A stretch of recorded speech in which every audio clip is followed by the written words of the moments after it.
So welcome to this session. We have studied so far the Class A, Class B, Class C, and Class D chopper for DC motor drives.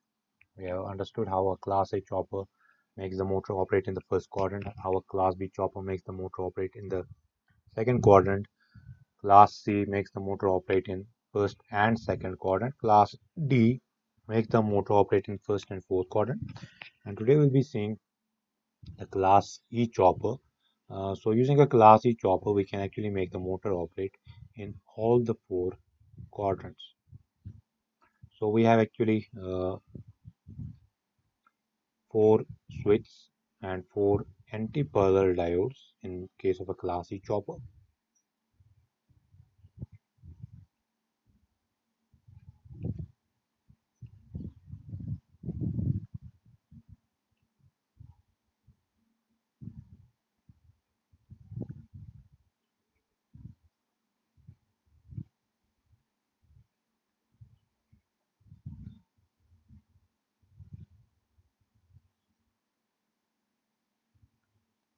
So we have S1, we have S2, S3, and S4, the three high frequency switches.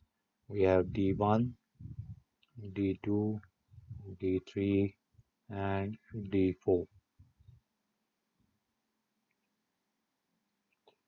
And we have actually the load across this point R, L, and E.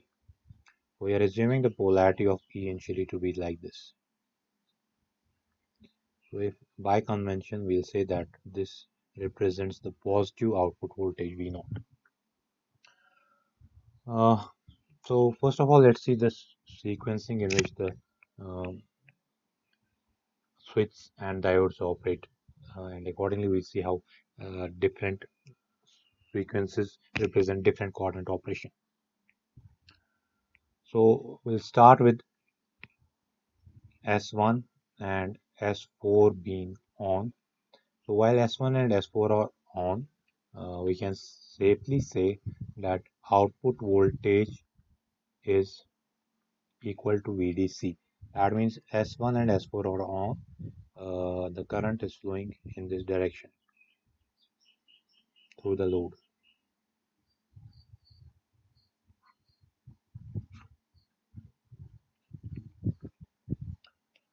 and current will be positive. So, and I'll be writing this as rise. So S1 and S4 are conducting. The output voltage is simply equal to the input voltage, that is VDC. The current through the inductor will be rising during this period. That means the inductor is actually getting charged during this period. So I am writing this as sequence number one. Sequence number two, what happens uh, before we can actually move? So here actually both voltage is positive as well as current is positive.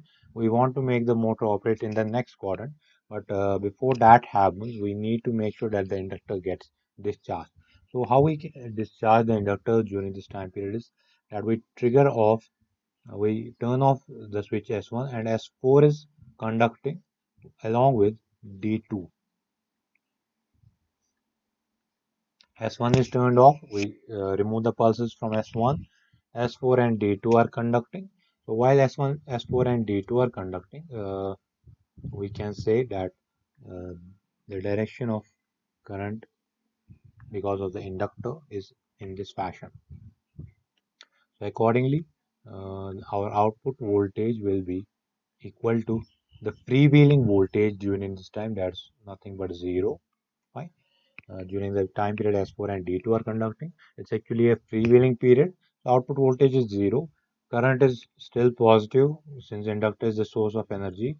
Uh, that means inductor is discharging. So we can say that the current is falling during this period of time. So this here represents the first quadrant operation.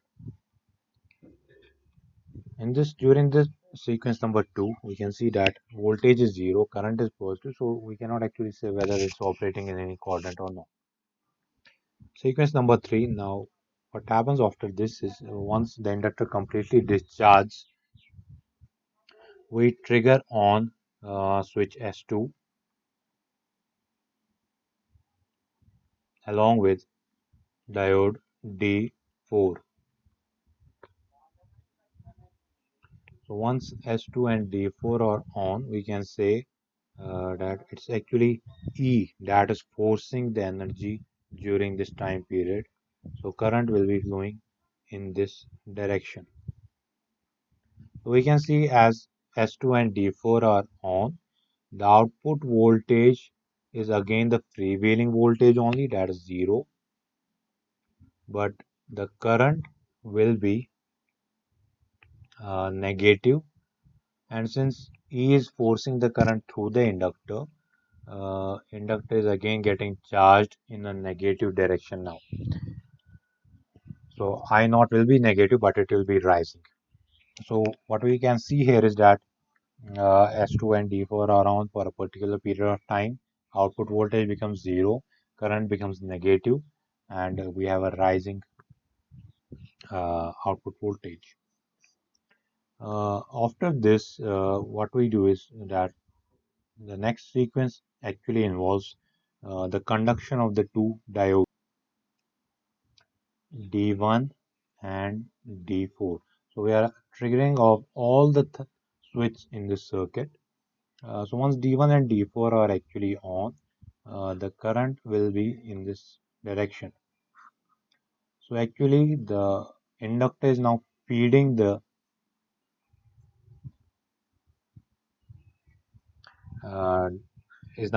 source. The energy is being supplied from the output to the source, and uh, we can see that V naught,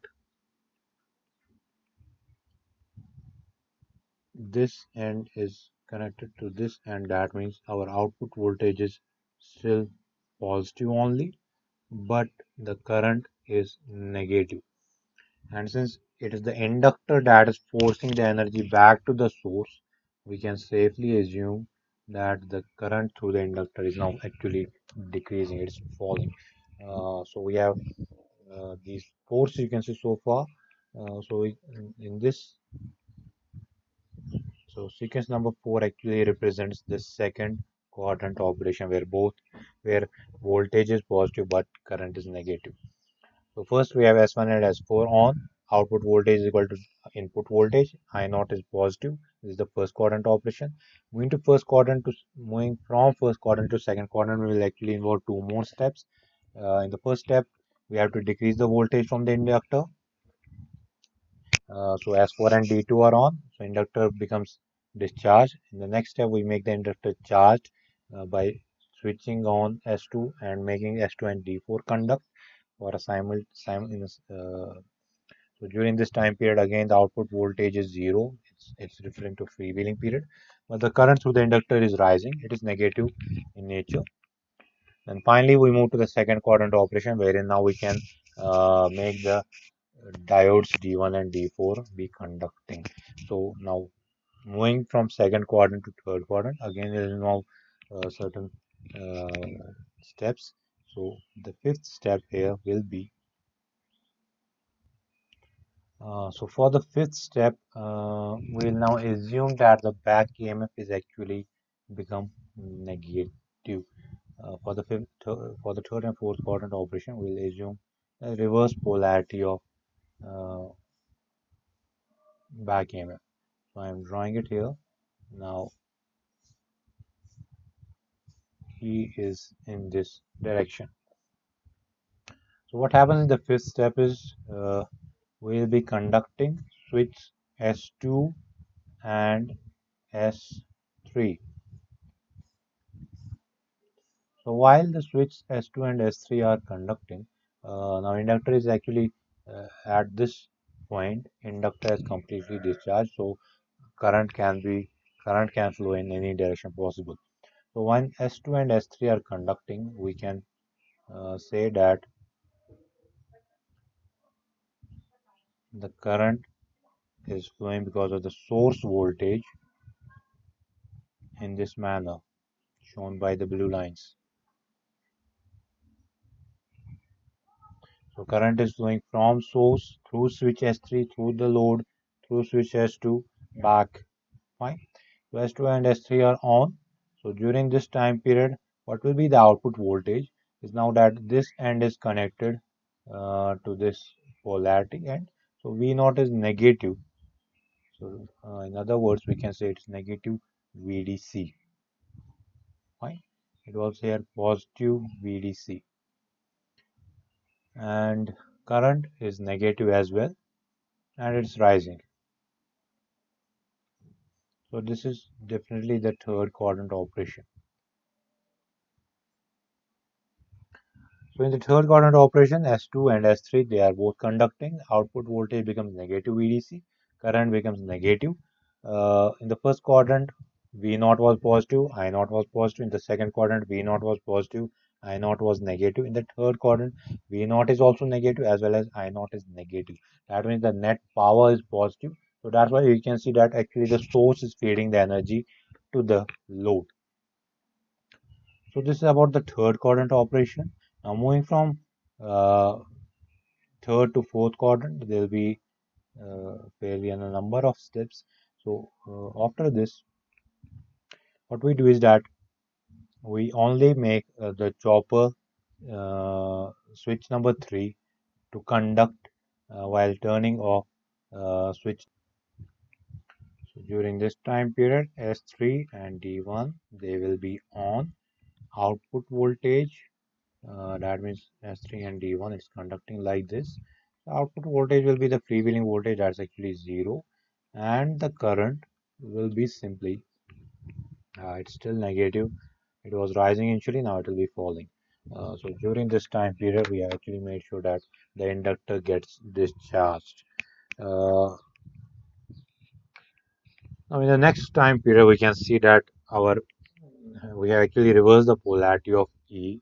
Uh, So like we were conducting S2 and D4 initially, I'll be conducting switch S1 and D3. So when we conduct the switch S1 and D3,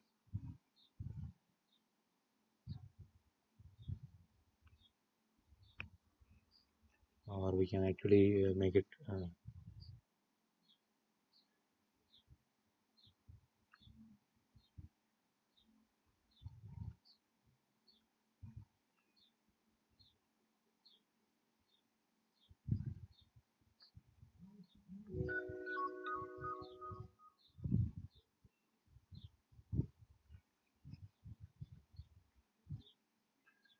let us show it by, let's show like this, using the purple line.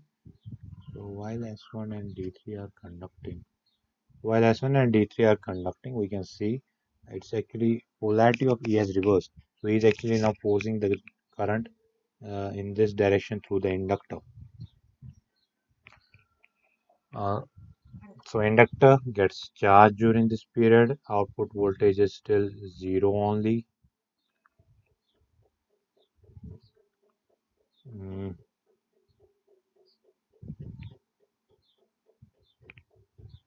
and current is positive. So you can see that the direction of current is now actually what was initially in the first quadrant. So the current has become positive, and during this time period it will actually be rising. So the next will be conduction of diodes D2 and D3. So when D2 and D3 are on, now we have actually turned off switch S1. D2 and D3 are on. We can see the current will be flowing in this direction.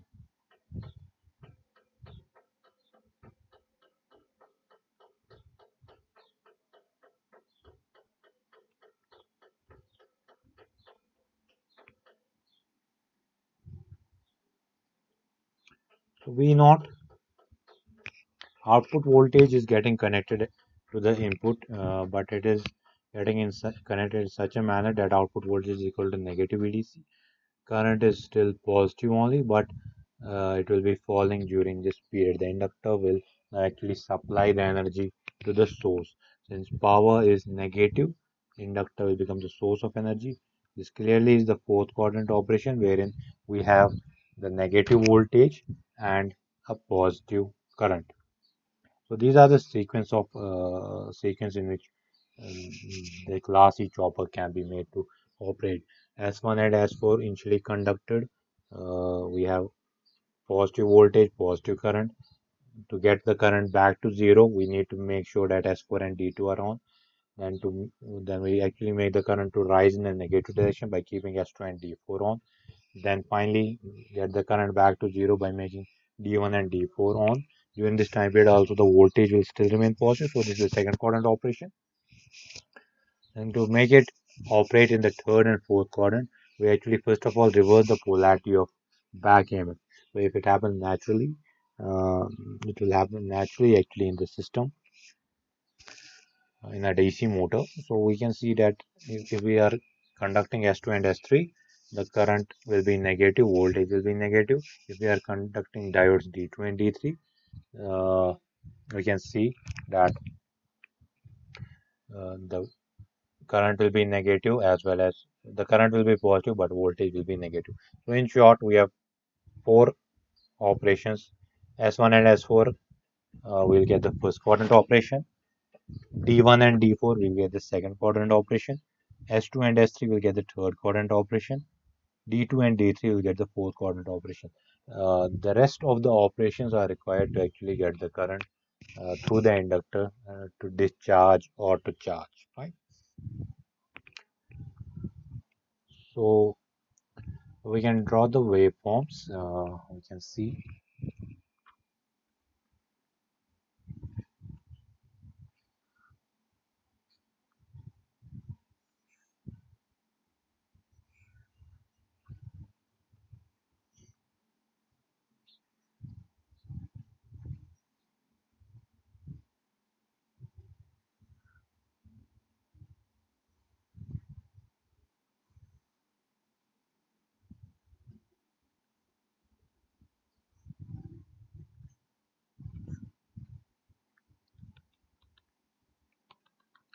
We're actually having eight.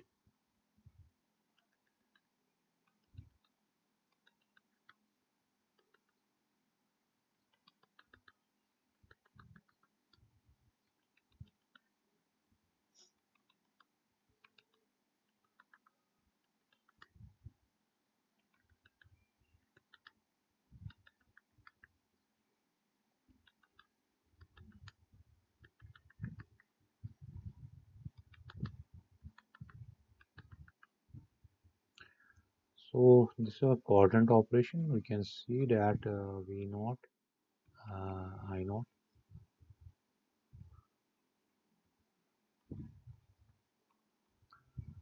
So I naught is positive and rising. So if I mark this as S1, S2, S3, S4, this is a voltage output V naught, and this is our current. Uh, Drawing the profile of current, we can see that I is positive, it is rising, then it is falling, and I naught becomes negative. So it is rising, it's falling, it's again rising, it's falling, then it's rising in the positive direction, and then falling back to zero. So these are the uh, different modes in which volt output is connected. So we had the first sequence, we had the second sequence, we had the third, we had the fourth, fifth, sixth, seventh, and the eighth sequence. In the first sequence, we saw that voltage was positive, whereas in the second and third sequence, we saw that voltage was zero. In the fourth sequence, we saw that the motor was operating in the second quadrant and voltage was negative. In the fifth, we saw that voltage remained negative. Then it became zero for two time periods. Then it again became positive, and it will actually will go back to the first. So it will continue to remain positive for the next time period as well. So current will also be rising during this time period. So we had S1 and S4 conducting during this time period. We had D1 and D4 conducting during this time period. We had S2 and S3 conducting during this time period, and we had D2 and D3 conducting during this time period. So in between we had S4 and D2 and S2 and D4. So we have S4 D2, S2 D4, S3 D1, S1 D3, S3 D1, S1 D3 conducting during this time period. So you can draw the pulses as well. So S1 is on during this time period. It is then it is S4 D2. So S1 is again on here. While as S2 it's on for this time period and it's on for this time period. S3 it's on for this time period.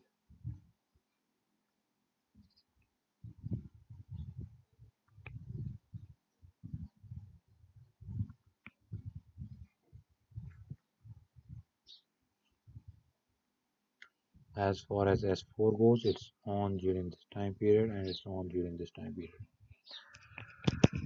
So these are the waveforms. So we have to remember the sequence. S1 S4, S4 D2, S2 D4, D1 D4, S2 S3, S3 D1, S1 D3, D2 D3. And make sure that E is positive for the first four sequences and E is negative for the next four sequences.